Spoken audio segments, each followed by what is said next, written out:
Hi everyone, this is Cal. I want to show you the different parts on the Pulse pen and also the paper. So let's start with the pen itself. So the first one is the pen itself, the power button. It's right underneath the word Pulse, right above the screen. It's a small semicircle-like button. You turn it on, you press it to turn it on, and the screen lights up. It'll say Livescribe, then starting, and then the time. When the time's on, that means the pen is ready to go, as you can see on the screen right now. Couple other things on the pen itself. There are two dots next to the screen. Those are the microphones. So when a headset is not plugged in, that's how the pen records its audio. There's a speaker right underneath the screen. On the bottom side of the pen, there's the place where the USB cradle would plug into. There's a nib, which comes out, actually, when the ink runs out. You just take it out and replace it with a new one. The way you take it out is if you have your USB cradle, there's a hole on the top of the USB cradle. You simply put it in, push down, and pull out, which can't seem to do right now. Oh, there we go. And it comes out. And to put it back in, you just put it in the hole and push through, and you'll hear a little click when it's in. Now you know it's in, and it's not going to come out.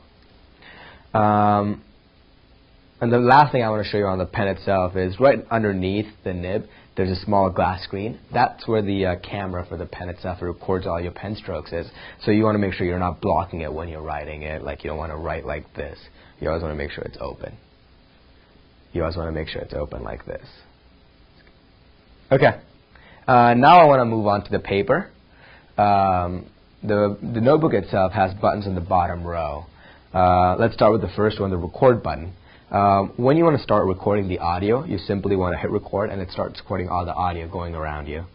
If you want to pause the recording but not necessarily stop it, so say for example you're in a classroom and the professor gives you a 5-minute break, you simply want to just pause it. That way the entire recording stays out as one long recording and not multiple parts. You just pause it and it keeps it one recording. The next one is stop, so when you're done with the class, just hit stop, and then you section off one audio file. If the lecture is 50 minutes, you have a 50-minute long audio file.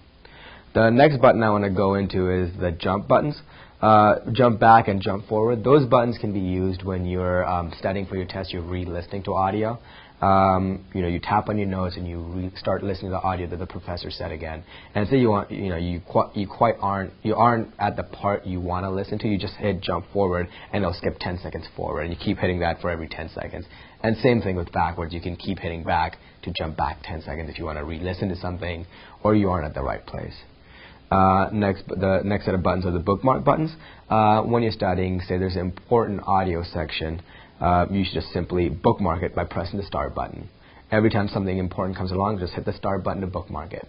So later on, when you're actually studying for the test, you can just go through your bookmarks instead of going through your notes. And there's a bookmark forward, bookmark back button.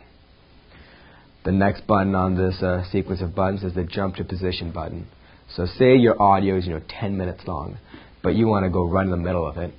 And in this little bar right here, you can just click on the middle, and it'll take you to the 5-minute mark, the middle of the audio session. And you can kind of navigate around. So if you have a very long audio recording, you can navigate, at 50%, 25%, 75% back and forth.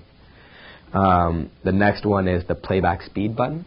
If you have a very boring, slow-speaking professor, you can speed him or her up by hitting the plus sign, and it'll make the audio go faster. So say you just want to kind of quickly go through your audio for a class, you just hit the plus, and it'll slowly increase the speed up to the max speed.